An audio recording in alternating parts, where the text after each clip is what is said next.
Turgut sana bir tane sual. YES is yes.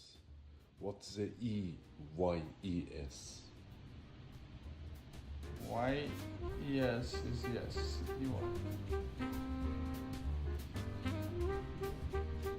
You eyes? Yeah, eyes. Eyes.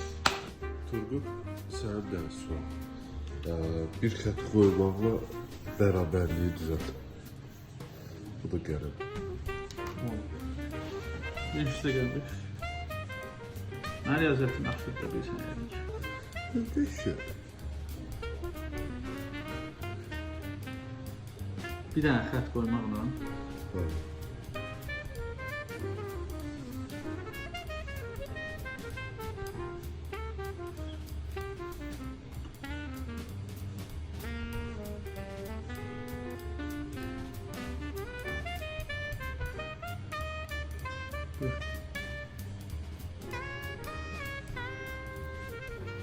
İşte geldik. Turgut sana bir tane sual. Səbətdə 5 alma var.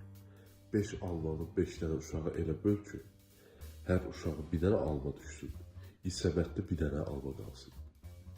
Səbətdə 5 alma var. Aha. 5 almanı 5 uşağa elə bölün. Aha. Səbətdə də alma qalsın. Səbətdə də bir dənə alma qalsın. Sən böl də. 5 almanı 5 uşağa böləndə qalır. 4, 5 uşağı. Biri böyle yarısını yesinler. Ya. Səbətdə.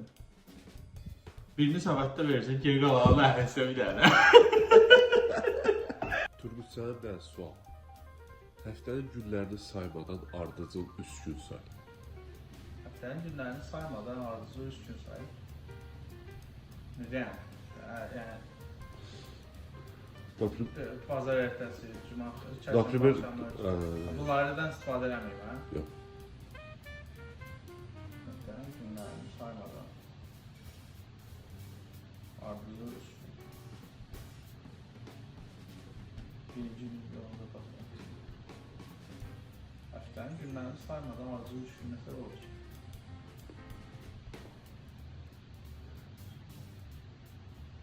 Dünən sabah bugün. Turgut, Meksika ilə Amerika sərhədində təyyarə qəzası olsa sağ qalanları harda bastıracaqlar? Meksika ile Amerika arasında sağ kalanlar bastırırlar ki. Turgut sana 3 dənə sual. Tosterə nə qoyulur? Şöyle. Hansı ayda 28 gün var? Hansı ayda 28 gün var hamısında. Ne oldu? Nədir ki, ancaq işıqla yaşayır, amma üzərində işıq düşdüyündə ölür. İşıqla yaşayır ama üstünde ışık düşəndə ölür. Hə, Canlıdır yoksa ne değil. yox. Üstüne ışık düşəndə ölür.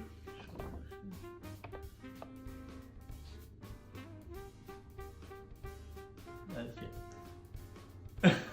Nədir? Tap da. Kölge. Kölgeye bakanda yazma düştü.